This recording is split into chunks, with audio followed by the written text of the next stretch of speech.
It was the night before Thanksgiving, November 24th, 1971, a time for family, for comfort, for warmth. But aboard Northwest Orient Airlines Flight 305, a short hop from Portland to Seattle, one man was about to orchestrate a scene of pure chaos. That would become the most enduring mystery in American history. His name was Don Cooper, a quiet, unassuming man in a black suit and tie. He ordered a whiskey and soda. He smoked a cigarette, and then he calmly handed a note to flight attendant Florence Schaffner. She thought it was a phone number, maybe a pass. But when she glanced at the words, her blood ran cold.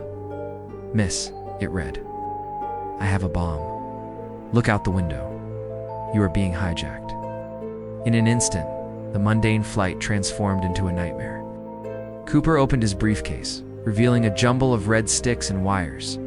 His demands were bizarrely specific: $200,000 in $20 bills, serial numbers recorded by the FBI, and for parachutes, not two. For the plane landed in Seattle, the passengers were released in exchange for the money and the chutes. And then, Flight 305 took off again into the stormy, pitch-black night, with only Cooper, the pilots, and one flight attendant left on board. The plane flew south, towards Reno. The cabin was dark. The air was tense. And then somewhere over the treacherous landscape of the Pacific Northwest, Don Cooper did the impossible. He lowered the rear stairs of the Boeing 727. He was met with a deafening roar of wind and rain. The plane was flying at nearly 200 miles per hour. The temperature was 70 degrees below zero, and he jumped. He vanished into the darkness, to the storm, into legend. What happened next is a mystery that has baffled the FBI, amateur sleuths, and the entire world for over 5 decades. Not a single trace of him was ever found. No body, no parachute, and almost none of the money, until today. Because after examining the evidence, after sifting through the countless false leads and dead ends, we have uncovered the only theory that finally makes sense. It's the only theory that connects every bizarre detail of this case into one coherent and shocking story.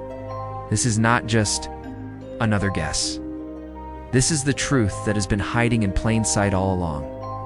To understand what really happened, we must first understand the man, or rather the ghost. The composite sketch shows a man in his mid-40s. Dark hair, dark sunglasses, calm, almost bored expression on his face. He was polite. He was composed. He wasn't nervous, wasn't aggressive. He called the flight attendants miss and apologized for the inconvenience. This was not a typical criminal. This was someone different. And then there are the clues he left behind. The clues everyone has overlooked. First, the parachutes.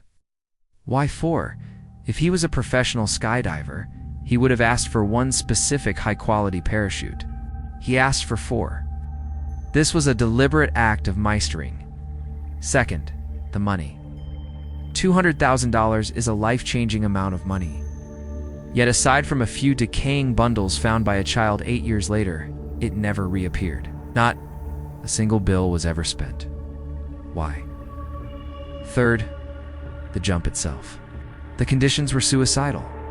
He jumped into a freezing rainstorm, over a mountainous wilderness, in the dead of night, wearing just a business suit. No experienced skydiver would ever attempt such a jump. It was a death sentence. For 50 years, the prevailing theory has been that Don Cooper was a master criminal, a genius who planned the perfect crime and got away with it. But that theory has one gigantic flaw. It requires us to believe that the most meticulous criminal in history voluntarily jumped to his almost certain death. That is not a plan. That is insanity. So if he wasn't a criminal mastermind, who was he? The answer has been staring us in the face the entire time. Dan Cooper wasn't a criminal. He was an engineer. Listen to the facts. He specifically chose a Boeing 727. Why? Because it was one of the only commercial airliners in the world with a rear staircase that could be lowered in flight. He knew this. He knew exactly how to operate it, even asked the flight crew to keep the plane flying at the precise speed and altitude necessary for the stairs to be lowered. This was not public knowledge. This was the knowledge of an insider. He was calm because he wasn't committing a crime of passion. He was executing a plan, technical plan. But if he was such a brilliant engineer, why would he attempt such a reckless jump? He wouldn't. And that is the final, crucial piece of the puzzle. Dan Cooper never intended to survive the jump. His demand for 4 parachutes was the key to his entire plan. He knew the FBI would assume he was taking a hostage. They would assume he would demand a functional parachute for himself and a hostage. Therefore, they would not dare give him a sabotaged chute, for fear of killing an innocent person. It was a brilliant trick. He ensured he got working equipment, not by force, but by clever psychological manipulation. But here's the truth. Working parachute wasn't for escaping, it was for the journey. Dan Cooper was not planning a new life, he was planning his death. He was a man who, for reasons we can only guess at, had decided to end his life. Perhaps he was terminally ill. Perhaps he was facing financial ruin or immense personal shame. But he didn't want to simply disappear. He wanted to become a legend. He wanted to orchestrate the greatest unsolved mystery of all time. He jumped into that storm knowing it would be his final act. His body was likely swallowed by the cold, raging waters of the Columbia River, or lost in the vast, impenetrable wilderness. Of the Pacific Northwest, the animals, the elements, the time, they erased him completely. The money, it was never the point. The money was a prop, a symbol. It was his final message to the world. A message that said, you can have all the money in the world, but you will never have me. You will never solve me. He didn't want the money. He wanted the mystery. And in that, he succeeded beyond his wildest dreams. He became a ghost, a story told around campfires, a name whispered in the halls of the FBI, the one that got away. But now, the mystery is finally solved. Not by finding a body, but by understanding the mind of the man behind the myth. Dan Cooper wasn't a superhuman criminal. He was a tragic, brilliant, deeply desperate man who chose to write his own unforgettable ending in the stormy skies above America. He didn't vanish. He transformed from a man into a myth, and myths forever. But what do you think? Does this theory finally explain the impossible?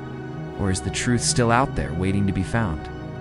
Share your thoughts in the comments below. The case remains open. The conversation is just beginning. Don't forget to like, subscribe, and hit the notification bell. Because our next story is even more shocking. We're investigating the disappearance that broke the FBI. A case with no clues, no leads, and no answers. Till now.